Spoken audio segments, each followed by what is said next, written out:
Tuhan bersamamu dan bersama rohmu. Inilah Injil suci menurut Markus. Dimuliakanlah Tuhan. Sekali peristiwa, datanglah orang-orang Farisi dan bersoal jawab dengan Yesus. Untuk mencobai dia, mereka meminta daripadanya suatu tanda dari surga.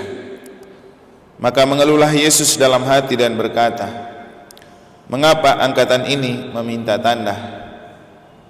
Aku berkata kepadamu, sungguh, kepada angkatan ini sekali-kali tidak akan diberikan tanda."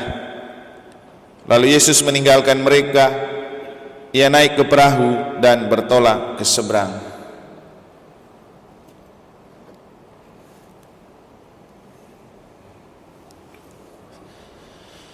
Demikianlah sabda Tuhan. Terpujilah Kristus. Para suster, Bapak Ibu Saudara-saudari, adik-adik dan anak-anak sekalian yang saya kasih dalam Tuhan,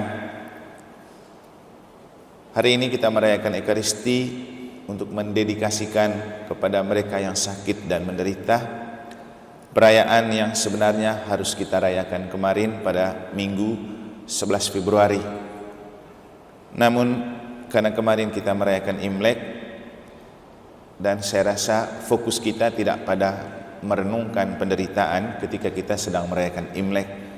Itulah kenapa kemudian hari ini kita merayakan perayaan khusus Hari Orang Sakit.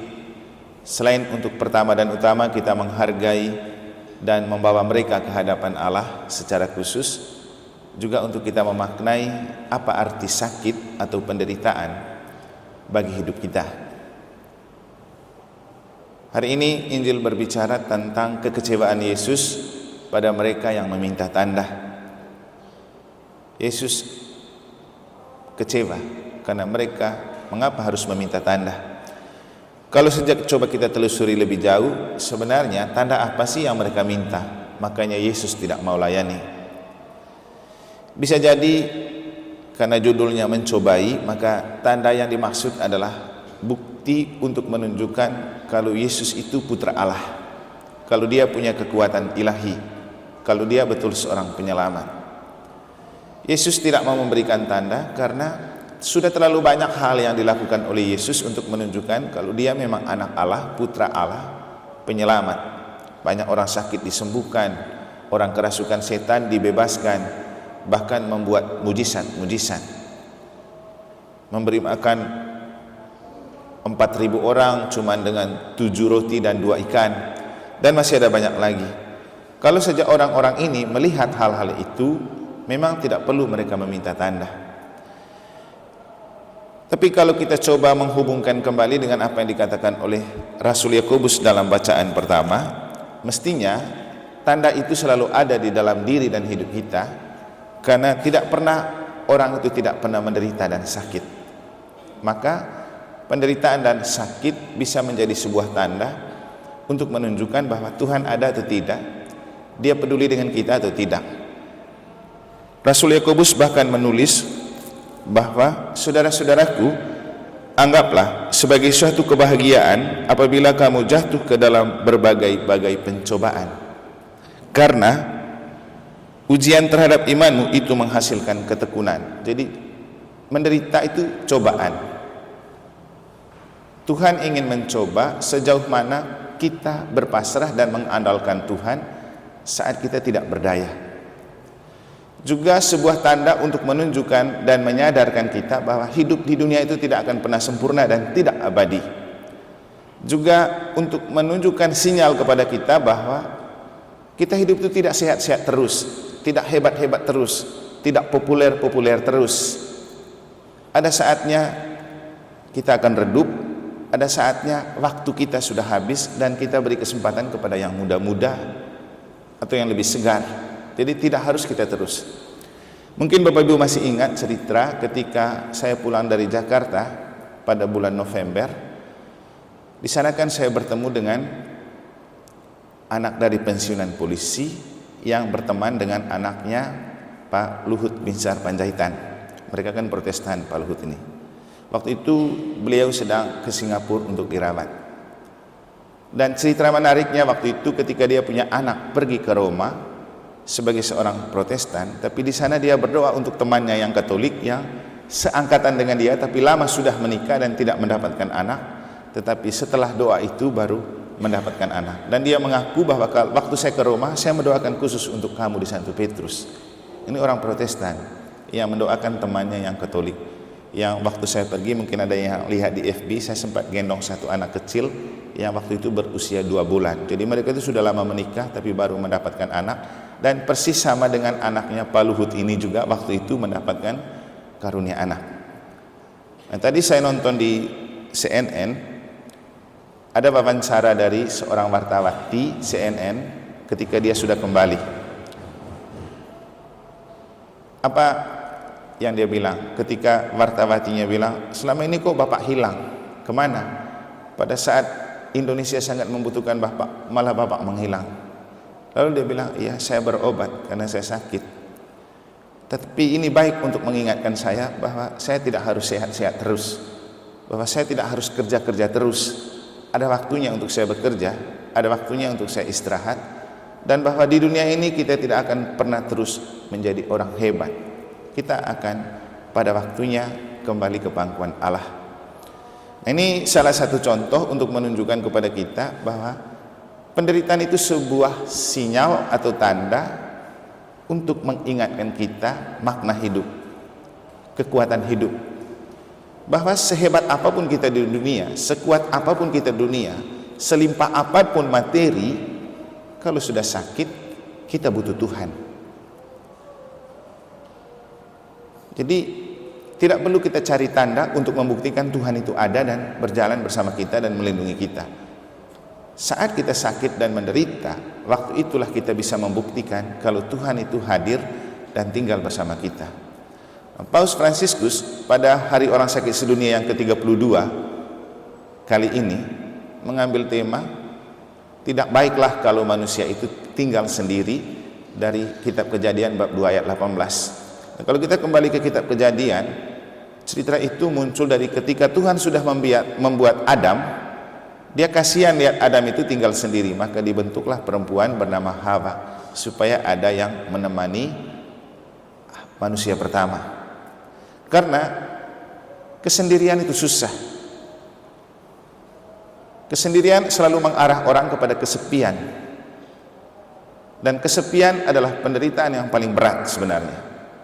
Kita boleh sehat, kita boleh punya pendapatan banyak, kita boleh melimpah secara materi, tapi kalau kita kesepian, menderita juga. Dan penderitaan yang paling berat yang membuat kita sepi itu ketika kita sakit. Apalagi hidup di zaman yang dimana orang mengejar pekerjaan, pendapatan, dan profesi, karier.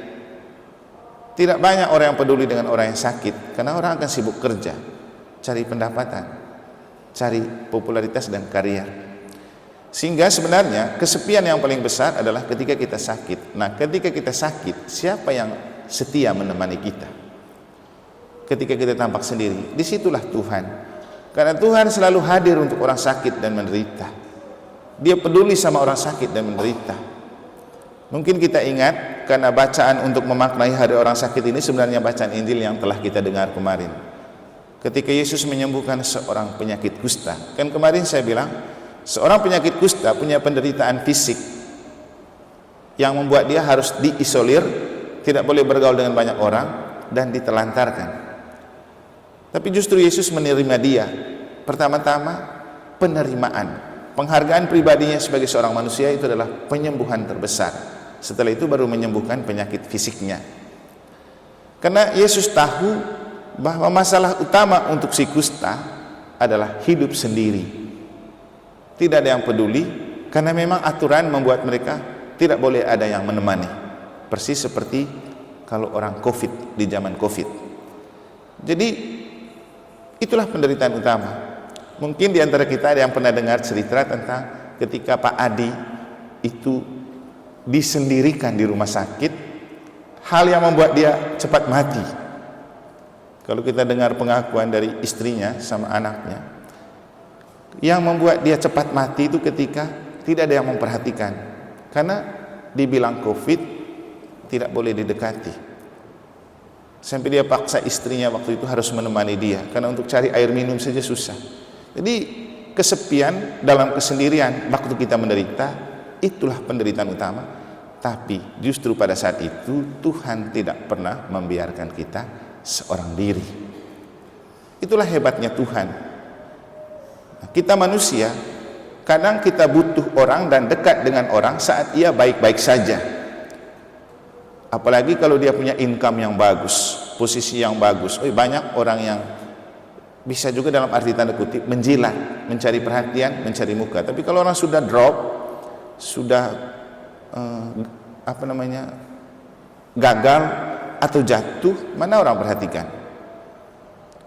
Makanya kepada para caleg selalu saya memberikan pesan, kalau sudah ikut pemilu, kembali ke Katolik baik-baik. Karena ketika kita sakit atau mati, bukan partai yang perhatikan kita, tapi teman di KBG, teman di lingkungan, di paroki. Itulah gereja, memberikan perhatian khusus kepada mereka yang sakit sebagai bentuk perhatian Tuhan. Nah, menurut Paus Fransiskus di bagian akhir pesannya untuk hari orang sakit sedunia, orang sakit, orang yang menderita, orang miskin itu inti dari gereja. Karena memang Yesus itu datang untuk menyembuhkan mereka yang sakit. Nah, Bapak Ibu, kadang-kadang kita itu menyakiti orang, padahal Yesus datang menyembuhkan. Menyakiti orang dengan kata-kata kita, dengan menyudutkan orang, merendahkan orang, meremehkan orang, itu kan sikap yang menyakitkan. Terus bagaimana dengan Yesus yang datang menyembuhkan? Jadi paling penting untuk kita maknai, nomor satu, kita berdoa untuk saudara-saudara kita yang sakit, yang menderita. Coba kita bayangkan kita berada posisi seperti mereka. Hidup ini seperti tidak menarik lagi, karena selalu berada di kursi roda. Ya, yang lain kerja kita harus ditinggalkan sendiri, kan menyakitkan itu. Tapi kalau orang yang percaya dan mengimani kalau Tuhan itu selalu hadir, dia pasti masih bisa tersenyum, masih bisa bahagia. Tapi kan tergantung beriman apa enggak. Nah, disinilah pentingnya iman, Bapak Ibu. Ketika kita menderita, ketika kita sendiri, ketika kita merasa kesepian, Tuhan selalu hadir menemani, mendampingi, menguatkan. Sehingga dalam kondisi kita menderita, kalau kita percaya kepada Tuhan, kita masih bisa tersenyum, kita masih bisa bahagia, walau ini tak mudah. Mungkin cerita ini pernah saya ceritakan ketika kita masih frater Tor di Lela. Setiap hari Jumat kan kita kunjung orang sakit. Ada satu bapak tua yang sakitnya berat waktu itu. Terus kita frater datangkan untuk menghibur dan berdoa. Malah sebaliknya dia yang menghibur kita. Terus dia bilang apa? Frater, memang saya menderita, Bapak ini menderita, tapi saya bahagia dengan penderitaan ini. Kami bilang, kok bisa gitu Bapak? Iya, karena tidak ada artinya penderitaan saya daripada penderitaan Kristus. Tapi dengan saya menderita seperti ini, saya mengambil bagian dalam penderitaan Kristus. Ini orang Katolik. Tapi dulu waktu Ibu Kanwil, dia Hindu kan, Ibu Kanwil pernah ke sini, dan ketika kita ajak dia ke sini, dia lihat itu salib. Langsung dia teringat ketika suaminya sakit. Entah siapa yang membawa waktu itu, tiba-tiba di tempat suaminya terbaring itu ada orasi gambar wajah Yesus yang menderita.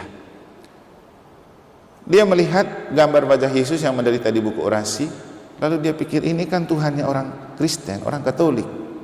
Tuhan saja menderita begini, apalagi kita manusia. Nah, itu yang membuat dia kuat. Ini orang Hindu loh, Ibu Kanwil. Jadi Bapak Ibu, tidak selamanya menderita dan sakit itu musibah. Tergantung kita melihatnya seperti apa. Kalau kita melihat penderitaan itu sebagai jalan untuk kita makin dekat dengan Tuhan, penderitaan itu rahmat. Tapi kalau kita melihat penderitaan itu sebagai musibah tanpa melibatkan Tuhan, justru disitulah penderitaan itu menyakitkan. Jadi jalanilah hidup dan penderitaan itu bersama Tuhan. Itulah yang membuat Yakobus bilang, berbahagialah bila kamu dicobai dalam hidup. Dan saya betul-betul memaknai kata-kata ini ketika merenungkan perjalanan hidup saya sendiri. Saya itu sudah 3 kali sakit berat. Waktu kelas 2 SD saya kencing darah. Saya masih ingat bapak saya antar pergi cari menteri untuk disuntik pakai kuda, kadang digendong. Setelah kelas 1 SMP saya sakit lagi sampai lumpuh. Kemudian saya tahan 1 tahun baru lanjut ke kelas 2 SMP. Setelah tamat seminari menengah, sebelum masuk frater di tahun rohani, saya sakit lagi. Itu sakit yang sudah orang bilang tidak ada harapan untuk hidup. Itu hidung berdarah dan macam-macam.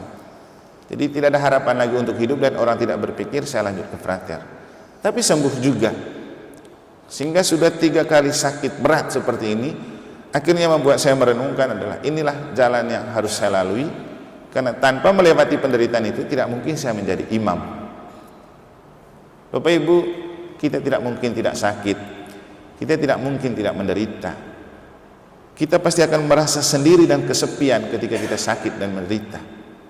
Tapi percayakah kita bahwa justru pada saat itu Tuhan datang menemani kita, mendampingi kita, menghibur kita. Maka prinsip aku tidak seorang diri, karena Bapa selalu menyertai aku, seperti yang tertulis di sini, kiranya menjadi kredo dan kepercayaan untuk kita. Apalagi ketika kita sakit dan menderita. Lagi-lagi saat kita sakit dan menderita, manusia dan keluarga mungkin meninggalkan kita, tapi Tuhan tak pernah meninggalkan kita. Semoga Tuhan memberkati.